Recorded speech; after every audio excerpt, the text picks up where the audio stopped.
Does the Prime Minister have full confidence in Peter Mandelson? Mr. Speaker, let me start by saying the victims of Epstein are the forefront of our minds. He was a despicable criminal who committed the most heinous crimes and destroyed the lives of so many women and girls. The ambassador has repeatedly expressed his deep regret for his association with him.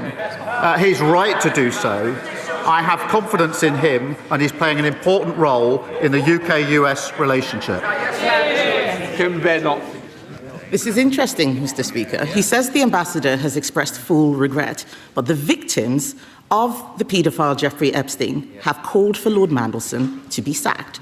And just so the House is aware, in 2019, Jeffrey Epstein was convicted of child prostitution and sex trafficking that took place between 2002 and 2005.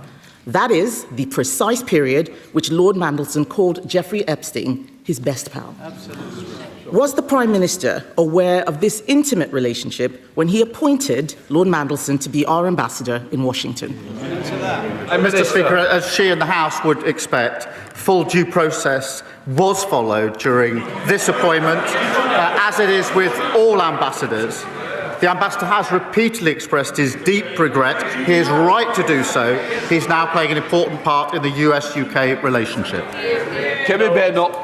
Mr. Speaker, I asked the Prime Minister if he knew. The fact that he didn't answer indicates that he probably did know. I wasn't asking a question about process, I was asking a question about his judgment. The Daily Telegraph reports today that while Lord Mandelson was business secretary, he brokered a deal with Jeffrey Epstein while he was business secretary, and that this occurred after Epstein had been convicted of child sex offences. Given this new information, does the Prime Minister really think it is tenable for our ambassador to remain in post? Mr. Speaker, the relationship between the US and the UK is one of our foremost relationships, and I have confidence in the ambassador in the role that he is doing.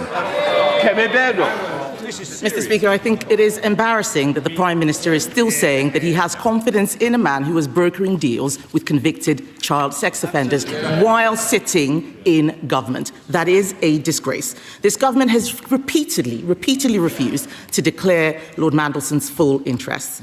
And as part of the appointment, there will have been extensive government vetting, including details and timings of Peter Mandelson's dealings with Jeffrey Epstein.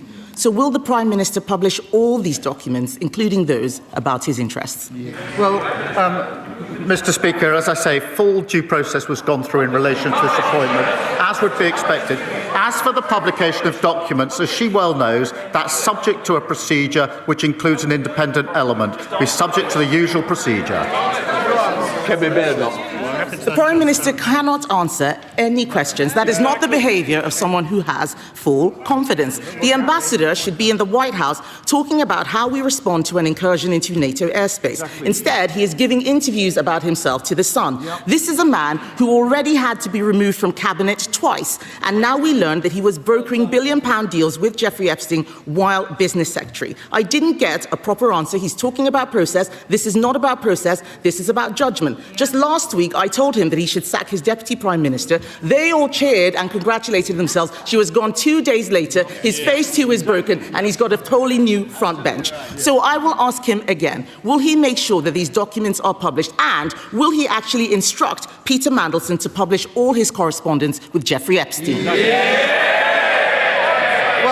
She says the ambassador's been in the White House discussing NATO. He is, as we all are, with a number of international calls this morning and on Ukraine, as well as the attack in Doha yesterday. Mr. Speaker, I see she's finally catching up with the questions that she should have asked last week about the Deputy Prime Minister.